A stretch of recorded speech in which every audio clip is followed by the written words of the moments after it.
जो क्लास का जो हमें पढ़ना है वो क्या है हमारा होमोलॉगस जीन्स है। ठीक है, होमोलॉगस जीन्स क्या होते हैं इसके बारे में जानना है। ठीक है, और लेकिन इससे पहले हमने क्या पढ़ा है, कोई बता सकता है क्या? हाँ, हमने इसके पहले जो पढ़ा हुआ है वो है हमारा जो ट्रांसपोसेबल जो एलिमेंट्स होते हैं। ठीक है, इसके बारे में हमने डिटेल में स्टडी किया है कि ट्रांसपोसेबल जो एलिमेंट्स क्या होते हैं। ठीक है, और उसमें जो ट्रांसपोजोन्स क्या होते हैं और जो रिट्रो ट्रांसपोजोन्स क्या होते हैं इसके बारे में हमने डिटेल में स्टडी कर लिया है। आज जो हम पढ़ रहे हैं वो क्या है, हमारा होमोलॉगस जीन्स के बारे में हमें जानना है कि होमोलॉगस जीन्स बेसिकली होते क्या हैं। ठीक है, तो आप लोगों ने दो चीज़ें हमेशा सुना होगा।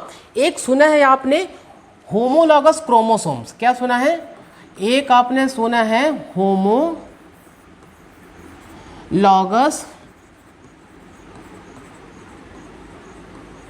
क्रोमोसोम्स, एक ये सुना है, और दूसरा क्या सुना है आपने? एक सुना है आपने होमोलॉगस जीन्स के बारे में। ठीक है, ये दो चीज़ों के बारे में आपने सुना है। हम दोनों को कॉन्सेप्ट पहले हम समझ लेते हैं कि दोनों किस प्रकार से अलग है। ठीक है, क्या दोनों सेम है, इसके बारे में हमें समझना है। ठीक है, तो जो आपके सिलेबस में है बेसिकली वो क्या है, होमोलॉगस जीन्स के बारे में है। ठीक है, लेकिन हमें क्योंकि होमोलॉगस जीन्स कहाँ होते हैं, क्रोमोसोम्स पर होते हैं। ठीक है, इसलिए हमें होमोलॉगस क्रोमोसोम्स भी समझना है और होमोलॉगस जीन्स भी समझना है, और ये भी जानना है कि होमोलॉगस जीन्स कितने टाइप्स के हो सकते हैं। ठीक है, तो ये हमें जानना है। ठीक है, ओके, ठीक है, ध्यान रखना ये बहुत इंपॉर्टेंट है। ठीक है, मैंने यहाँ पे वेरी इंपॉर्टेंट लिख दिया है पहले से। ठीक है, ये बहुत इंपॉर्टेंट है एग्जाम पॉइंट ऑफ व्यू से, तो इसको थोड़ा सा आपको डिटेल में समझना है। नहीं समझ में आता आप मुझसे कंटिन्यू पूछ सकते हैं। ठीक है, ठीक है, जहाँ समझ में नहीं आता आप लोग पूछ लीजिए। क्लियर? ठीक है, तो चलो हम बात करते हैं होमोलॉगस क्रोमोसोम्स की। ठीक है, तो देखो होमो को वर्ड का मतलब भी होता है, होमो मतलब होता है सेम। क्या होता है? होमो का मतलब होता है आपका सेम। ठीक है, ये वर्ड जो है, ठीक है, मतलब किसी भी लोकस में पाया जाने वाला जो जीन्स होगा, ठीक है, उसकी जो जीन्स होगा वो क्या होंगे, दोनों की सीक्वेंस होंगे वो क्या होगा, सिमिलर होगा। ठीक है, किसमें? क्रोमोसोम्स में। तो अगर हम उसी प्रकार से अगर हम बात करते हैं कि होमोलॉगस क्रोमोसोम से अगर हम बात करते हैं, तो होमोलॉगस जो क्रोमोसोम्स होते हैं ये ऐसे प्रकार के क्रोमोसोम्स होते हैं, ठीक है, कि जिनकी शेप क्या होगी, जिनकी आकार, ठीक है, नंबर ऑफ जीन्स, उनके उपस्थिति के आधार पर, ठीक है, उनके सेंट्रोमियर्स की पोजीशंस के आधार पर, ठीक है, और अगर मॉर्फोलॉजिकली अगर हम बात करते हैं तो दोनों क्रोमोसोम्स क्या होंगे, दोनों एक समान होंगे। कैसे होंगे? दोनों एक समान होंगे। मतलब ये हुआ कि अगर एक पेयर्स में पाए जाने वाले जो होमोलॉगस क्रोमोसोम्स होते हैं वो संरचनात्मक रूप से स्ट्रक्चरली कैसे होंगे, एक समान होंगे। तो एक समान किस प्रकार से होंगे? तो मैंने कहा उसमें पाए जाने वाला जीन्स की संख्या, उनकी सीक्वेंस, ठीक है, सेंट्रोमियर्स की पोजीशंस, उनके टेलोमियर्स की पोजीशंस, ठीक है, इनके आधार पर क्रोमोसोम्स क्या होते हैं, वो एक समान होते हैं। और इस प्रकार के हम क्रोमोसोम्स को क्या बोलते हैं, होमोलॉगस क्रोमोसोम्स कहते हैं। ठीक है, चलिए, तो ये हमारा होमोलॉगस क्रोमोसोम्स कॉन्सेप्ट था कि इस प्रकार से क्रोमोसोम जो होते हैं दोनों एक समान होते हैं। ठीक है, उसी प्रकार से जब होमोलॉगस हम जीन्स की बात करते हैं तो होमोलॉगस जीन्स क्या होते हैं? तो होमोलॉगस जीन्स मैंने कहा कि क्रोमोसोम्स पर पाए जाने वाले जीन्स का जो सीक्वेंस होता है वो कैसे होते हैं, दोनों की सिमिलर सीक्वेंस होती है। कैसी होती है? सिमिलर सीक्वेंस में होता है। अब यहाँ पे हम समझ लेते हैं, तो मैंने क्या बनाया, ये हमारा क्या है, एक क्रोमोसोम्स है। ठीक है, क्रोमोसोम्स के अंदर मैंने ध्यान रखिए क्या बनाया हुआ है, आपका डीएनए है। ठीक है, अब इसमें हमने देखा हुआ कि एक समान डिस्टेंस में क्या बनाया हुआ है मैंने, ये जीन्स की एक्चुअल क्या होती है, पोजीशन से, क्या है, जीन्स की एक्चुअल पोजीशन से। इस पोजीशन में हम देख रहे हैं कि मैंने यहाँ पे ABCDEFGH, ठीक है, ये क्या है, एक सीक्वेंस है प्रॉपर। ठीक है, इसी के बाद जो हमारा नेक्स्ट जो हमारा क्रोमोसोम्स है, ठीक है, उसमें मैंने ABCDEFGH, मतलब मैंने ये बनाया हुआ कि दोनों में जो जीन्स का सीक्वेंस है वो क्या है, दोनों में सिमिलर सीक्वेंस है। ठीक है, लेकिन इनका जो ओरिजिन होगा वो क्या होगा, कॉमन इंसेस्टर से हो सकता है। आ रहा समझ में? मतलब ये जहाँ से ये क्रोमोसोम्स आए हैं, ठीक है, तो ये दोनों की क्या है, जो एंसेस्टर्स है वो क्या है, दोनों के सिमिलर होते हैं, लेकिन इसमें जो पाए जाने वाले जीन्स है वो क्या है, उनकी जो सीक्वेंस है बेसिकली वो क्या है, सिमिलर है। ठीक है, इस प्रकार के जो जीन्स होते हैं उनको हम क्या बोलते हैं, होमोलॉगस जीन्स कहते हैं। मतलब ये हुआ कि इंडिविजुअल लोकस और लोसाई, ध्यान रखना दो चीजें होती हैं। ठीक है, लोकस में इंडिविजुअल जीन्स हो सकते हैं, लोसाई जो होते हैं वो एक बेसिकली ये प्लूरल वर्ड है। कौन? लोसाई जो है वो प्लूरल वर्ड है। ठीक है, इसको बोलते हैं हम लोसाई। ठीक है, ये लोसाई क्या है आपका, प्लूरल वर्ड है, प्लूरल है। ठीक है, और एक होते हैं आपके लोकस, ये आपके क्या, सिंगुलर वर्ड है। ठीक है, तो ध्यान रखना एक लोसाई में बहुत सारे जीन्स हो सकते हैं, लेकिन इंडिविजुअल लोकस की अगर हम बात करते हैं तो उसमें क्या होती है, सिंगल जीन्स हो सकते हैं। आ रहा समझ में यहाँ तक के? ठीक है, तो इसको हम किस प्रकार से परिभाषा लिख सकते हैं, ये हम समझते हैं कि होमोलॉगस जीन्स के हम किस प्रकार से इसको डिफाइन कर सकते हैं। तो हम ये समझते हैं कि homologous genes is the type of genes that share a common ancestor.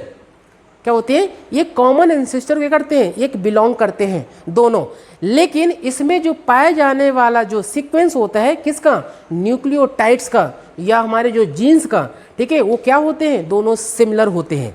ठीक है, इस प्रकार के जीन्स को हम क्या बोलते हैं, होमोलॉगस जीन्स कहते हैं। लेकिन इसमें एक थोड़ा सा कॉन्ट्रडिक्शन ये है कि इसमें पाए जाने वाले जो न्यूक्लियोटाइड्स हो सकते हैं वो कभी कभी क्या करते हैं, डिफरेंशिएट करते हैं एक दूसरे के साथ। ठीक है, लेकिन जो जीन्स की जो सीक्वेंस होती है वो क्या होती है, सिमिलर होती है।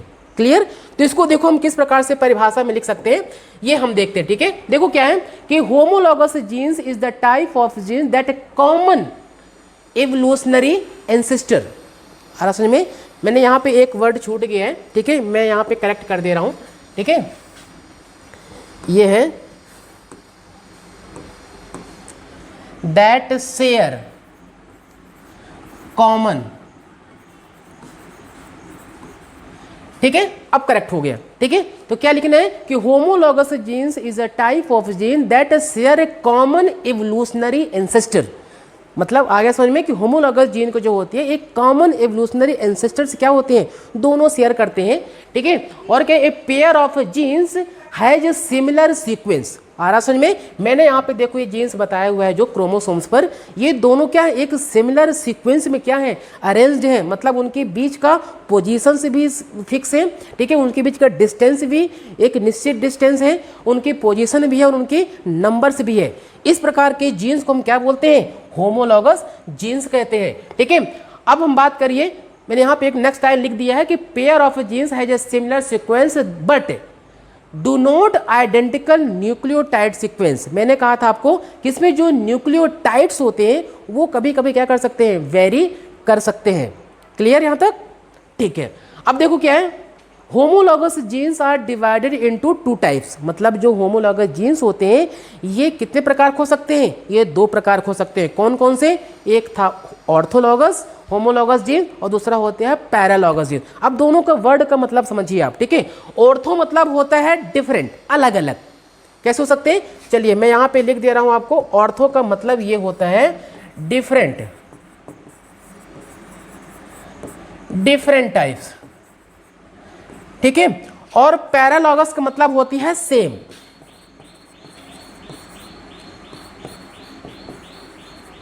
ठीक, ये हो गया।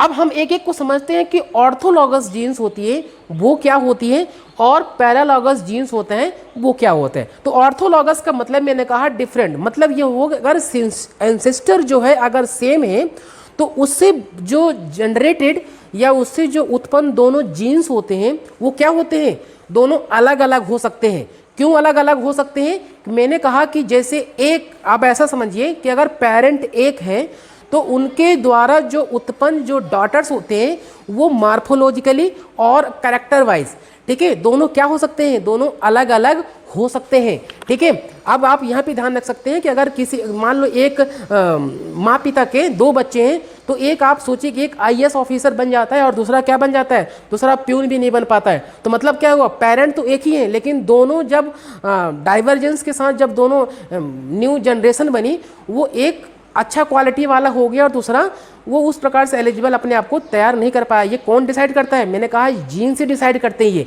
ठीक है। तो इसके आधार पर हम बात कर रहे हैं। तो मैंने यहाँ पे लिखा है ऑर्थोलॉगस जीन्स और दूसरा क्या होती है? पैरालॉगस जीन, ठीक है। तो हम इसको समझ लेते हैं किस प्रकार से हो सकते हैं। तो हम बात करें किसकी? ऑर्थोलॉगस जीन्स की बात करते हैं। अब देखिए क्या है, मैंने कहा आपका ये क्या है? एक प्रकार का पेरेंट है, ऐसा हम समझ लेते हैं, ठीक है। एक ऐसा क्रोमोसोम से या ऐसा डीएनए है हम कह सकते हैं, ठीक है। ये ऐसा हमारा एक सेल है, ऐसा समझते हमारा क्या है? एक सेल है। इसमें जो हमारा ये क्रोमोसोम्स है, क्रोमोसोम्स के अंदर क्या है? डीएनए, ठीक है। अब इस डीएनए के अंदर मैंने कहा 2 जीन का सीक्वेंस है, एक है जीन 1 और जीन 2। क्लियर यहां तक समझ में आ रहा है? ठीक है। अब देखो क्या है कि जैसे हमने ये डीएनए क्या हुआ, जब डाइवर्ज हुआ, जब दोनों क्या हुआ? विभक्त हुआ, वहां से दोनों अलग अलग हुए, तो दोनों अलग अलग सेल्स में क्या हो जाएंगे? अलग अलग आपके जीन्स में बट गए यहां से, ठीक है। तो यहाँ पे देखो क्या है, ये जीन 1 है और ये क्या है? जीन 2। मतलब ये अलग स्पीसीज बन गया, स्पीसीज ए हम इसको मान लेते हैं और इसको क्या मानते हैं? स्पीसीज बी मानते हैं। मतलब पेरेंट हमारा सेम है, उसके अंदर जीन का सीक्वेंस दोनों प्रकार के हैं, लेकिन जब वहां से क्या हुआ? डाइवर्जेंस हुआ, वहां से जब विभक्त हुआ, अलग अलग हुए, तो वो 2 स्पीसीज में क्या हो गए? कन्वर्ट हो गए। लेकिन दोनों जब स्पीसीज बने, मतलब दोनों में अलग अलग जीन्स क्या हो गए? डिवाइड हो गया, ठीक है। तो देखो मैंने यहां पे लिख दिया है कि genes A and genes B are orthologous. दोनों क्या हैं? दोनों एक ही पेरेंट्स से आए हैं, लेकिन दोनों क्या हो गए हैं? अलग अलग हो चुके हैं, ठीक है। मैंने यहां पे लिख दिया है when homologous genes in a different organism, ठीक है, that arose through different species divergence, ठीक है, are said to be orthologous. आ गया समझ में? मतलब जो होमोलॉगस जीन्स है वो डिफरेंट ऑर्गेनिजम्स में तो जा चुके हैं, किसके थ्रू? यहां पे लिख दिया है मैंने स्पीसीज डाइवर्जेंस, ठीक है। जब हम स्पेसिएशंस पढ़ते हैं ना, तो वहां पे हम बहुत सारी चीजें पढ़ते हैं, वो जब आपके सिलेबस में आएगा तो मैं डिस्कशन करूंगा वहां पे। तो स्पीसीज डाइवर्जेंस मतलब जब स्पीसीज का विभक्त होगा, वहां से अलग अलग होंगे, तो वो दोनों अलग अलग ऑर्गेनिजम्स में पहुंच जाते हैं और इस प्रकार के जो जीन्स होते हैं उसको हम क्या बोलते हैं? ऑर्थोलॉगस जीन्स कहते हैं। और समझ में यहां तक के? वेरी गुड, ठीक है। तो आपको ये डायग्राम बना लीजिए आप लोग, ठीक है। अब इसका हम एग्जाम्पल कैसे समझ सकते हैं? एग्जाम्पल यह है कि myoglobin jeans of a human, ठीक है, एंड चिंपांजी आर ऑर्थोलॉगस। आ रहा है समझ में? मतलब देखो इसमें ह्यूमन ये और चिंपांजी दोनों का क्या है? जो हमारे जो पूर्वज थे, इन दोनों के जो एंसेस्टर थे, वो दोनों का क्या है? सेम है। मतलब इनके बीच में आपने जो ध्यान रखना कि जो अभी वैक्सीन्स बनी है, जो आपका ये कोविशील्ड बनी है, ठीक है, ध्यान रखना उसका जो जीन्स था उसी के साथ, चिंपैंजी के साथ ही आपका डीएनए के साथ कोऑर्डिनेट करके बनाया गया है, ठीक है। हाँ, डिटेल में पढ़ोगे तो आपको समझ में आ जाएगा। इसी प्रकार से हम बात कर रहे हैं कि जो मायोग्लोबिन, जो जीन्स ऑफ ह्यूमन का जो जीन्स है मायोग्लोबिन, और जो इस पर्टिकुलर मायोग्लोबिन का मतलब क्या है? इसका पर्टिकुलर इसके लिए कोई जीन्स जो है वो रिस्पॉन्सिबल है, ठीक है। और चिंपांजी में जो पाए जाने वाला जो डीएनए में जो जीन्स है वो दोनों को क्या है? सिमिलर है। अब लेकिन क्योंकि वो दोनों जब स्पीसीज अलग अलग बन गए, ठीक है, ये ह्यूमन स्पीसीज क्या है? हम अलग हैं। चिंपैंजी क्या है? दोनों हम अलग है, दोनों एक दूसरे से, ठीक है, लेकिन एंसेस्टर क्या है? दोनों के कॉमन है। तो इस प्रकार से जब जीन्स का जब स्पीसीज डाइवर्जेंस होता है, तब ये दोनों क्या होती है? फॉर्मेशन होता है, ठीक है। इस प्रकार के जीन्स को हम क्या बोलते हैं? ऑर्थोलॉगस जीन्स कहते हैं। क्लियर है तक के? गुड, ठीक है। चलिए अब इसके बाद हम बात करते हैं किसकी? पैरालॉगस की हम बात करते हैं कि पैरालॉगस क्या होती है। तो मैंने कहा था पैरालॉगस मतलब होते हैं समान, सेम, ठीक है। तो सेम कैसे होंगे हम समझते हैं। देखो क्या है, when gene are present in a same organisms, मतलब ये हुआ कि कोई एक सेल है, बात करते हैं, या कोई एक पेरेंट जो के अंदर जो क्रोमोसोम्स हैं या जीन्स हैं, ठीक है, उसके अंदर हम मान लेते हैं कोई एक जीन ए है। हर समझ में? हमने जीन ए मान लिया, तो होता क्या है कि इस जीन्स का पहले क्या होता है? डुप्लीकेशन होता है, मतलब रेप्लिकेशन। तो जब रेप्लिकेशन होगा इस इंडिविजुअल सेगमेंट का, तो वो क्या हो जाती है? एक जीन 2 में डिवाइड हो जाएगा, ठीक है। मतलब फंक्शन क्या होंगे? दोनों के सिमिलर होंगे, मतलब स्ट्रक्चर कैसा होगा? सिमिलर होगा, बस उसको क्या होगा? रेप्लिकेशन हो जाएगा, ठीक है। तो जब रेप्लिकेशन हो गया, तो मैंने कहा यहाँ पे देखो ये जो हमारा डीएनए बना हुआ है, ठीक है, इसमें देखो 2 मैंने बना, यहाँ पे ए था, यहाँ पे मैंने क्या कहा? 2 बन गए, मतलब क्या हुआ? इसका रेप्लिकेशन हुआ है। तो जब रेप्लिकेशन हो गया दोनों का, ठीक है, तो दोनों एक ही में है, क्योंकि ठीक है, तो दोनों सेम है, तो वो इंडिविजुअल एक ही करेक्टर क्या कर रहे हैं, शो कर रहे हैं। ठीक है, तो मैंने यहाँ पे लिख दिया है जीन डुप्लीकेट एंड डाइवर्जेंस, आ रहा समझ में। ठीक है, तो देखो लास्ट में मैंने यहाँ पे लिख दिया हुआ है कि gene A and A1, gene A1, ठीक है, ये A1 हो गया। ठीक है, इसी का जब डुप्लीकेट हुआ तो क्या बन गया था, A2 बन गया था, एंड A2 आर पैरेलॉगस, दोनों क्या है, सेम है। सेम क्यों है, क्योंकि इस ए जीन का क्या हुआ है, डुप्लीकेशन हुआ है, रेप्लिकेशन हुआ है। क्लियर। ठीक है, इसी प्रकार से एग्जांपल क्या है, myoglobin and beta globin genes of human are paralogous gene. अर्थ में मतलब myoglobin gene and beta globin जो जीन्स के लिए जो दोनों हैं, इनके लिए जो जीन्स है वो रिस्पॉन्सिबल है, वो क्या है, सेम है। ठीक है, तो इसी प्रकार से हम दोनों को होमोलॉगस जीन्स को हम डिटेल से में समझ सकते हैं। और किसी प्रकार के इसमें क्वेश्चन हो तो आप पूछ सकते हैं, या कोई दिक्कत हो तो आप बता सकते हैं। क्लियर। तो ध्यान रखना ये बहुत इंपॉर्टेंट है एग्जाम को पॉइंट ऑफ व्यू से। ठीक है, तो इसको आपको अच्छे से समझ लीजिए।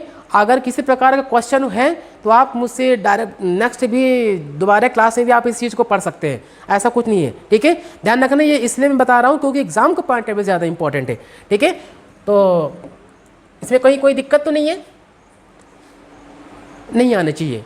ठीक है, तो ये ध्यान रखना ये बहुत इंपॉर्टेंट ही है, BIMP है। ठीक है, तो ये होमोलॉगस जीन्स हो गया।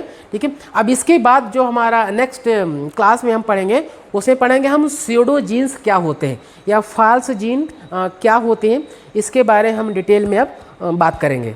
ठीक है, कोई दिक्कत यहाँ तक के नहीं होनी चाहिए। ठीक, ओके।